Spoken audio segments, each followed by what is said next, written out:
एकत्रित हुए हैं, पर हृदय बहुत ही शोकाकुल है और मन व्याकुल है, क्योंकि एक ऐसी पुण्यात्मा जो जीवन भर धर्म के प्रति समर्पित थी, जिनकी कर्तव्यनिष्ठता और कर्तव्य परायणता को देखते हुए हर कोई उनके प्रति समर्पित था।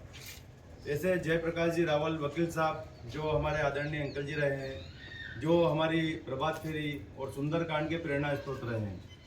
कभी भी किसी भी समय यदि हमें कोई समस्या पैदा होती धार्मिक आयोजनों के लिए, तो हम सब यहाँ पर उनसे सलाह लेने के लिए आते थे। तो मन बहुत विचलित होता है और व्यथित होता है, क्योंकि जिस पुण्यात्मा से हम यहाँ पर सलाह लेने आते थे, आज हम उनको श्रद्धांजलि अर्पित करने के लिए आए हैं। पर क्या होता है, विधि का विधान है, जो ईश्वर ने रच रखा है वही होता है।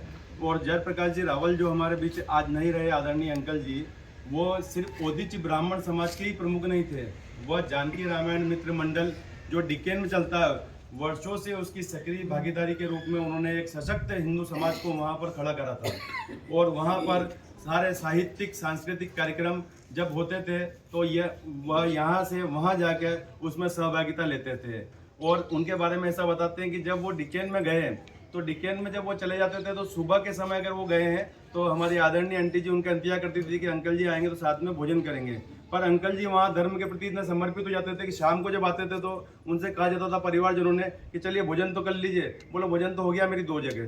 तो उनका संबंध ऐसे थे कि जहाँ जिस घर में गए, दूसरा उनके प्रति समर्पित भावना के प्रति आज डिकेन के नगरवासी नहीं, आज संपूर्ण नीमच जिला और जहाँ जहाँ तक उनको लोग जानते थे, जो उनसे चिर परिचित थे, वो सब आज शुभ हैं, क्योंकि 8 मई को उन्होंने अपने नश्वर शरीर को त्याग दिया और दिव्य ज्योति में लीन हो गए। ऐसे आदरणीय अंकल जी, जो हमारे मनसापूर्ण महादेव रंजित हनुमान प्रभात फेरी मंडल और मंदिर समिति है, उसके भी जीवन भर प्रेरणा स्रोत बन के रहे।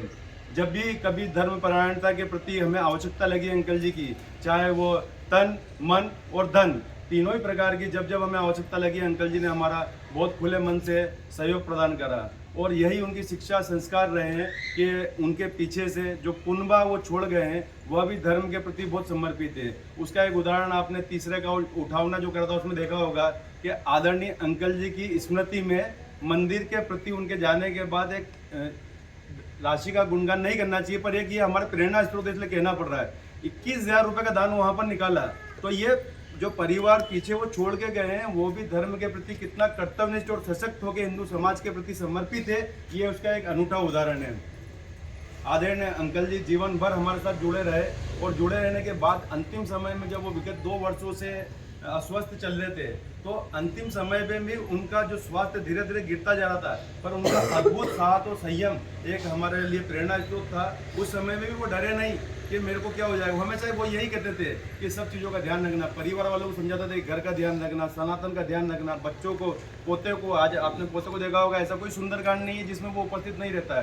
तो एक ऐसे कर्तव्यनिष्ठ धर्म परायण के प्रति सशक्त व्यक्ति का हो जाना सिर्फ ओदीच ब्राह्मण समाज की क्षति नहीं है, संपूर्ण जो समाज के लिए आज बहुत बड़ी क्षति है कि आज ऐसे आदरणीय हमारे अंकल जी हमारे बीच नहीं रहे। आज हम उन्हें यहाँ पर शोकाकुल परिवार के प्रति संवेदनाएं व्यक्त करने के लिए उपस्थित हुए हैं, और ईश्वर से प्रार्थना करते हैं कि दिवंगत आत्मा, पुण्य आत्मा को अपने श्री चरणों में स्थान दे, और शोकाकुल परिवार को ये वज्रपात जो हुआ उसको सहन करने की शक्ति प्रदान करे। और प्रभात फेरी परिवार के लिए भी एक जो प्रेरणा स्रोत रहे हैं, हमें भी आज इतना दुख हो रहा है, क्योंकि कभी भी किसी भी विषय पे, मैं बार बार एक ही बात कह रहा हूँ, इतना अंदर बैठ के जब इस प्रकार से हम उलझे हुए घर में परिवार में कभी आते थे और हमको इतना फ्री होकर बाहर भेजते थे, तो वो जैसे कोई तनाव ही नहीं हो। किशोर जी।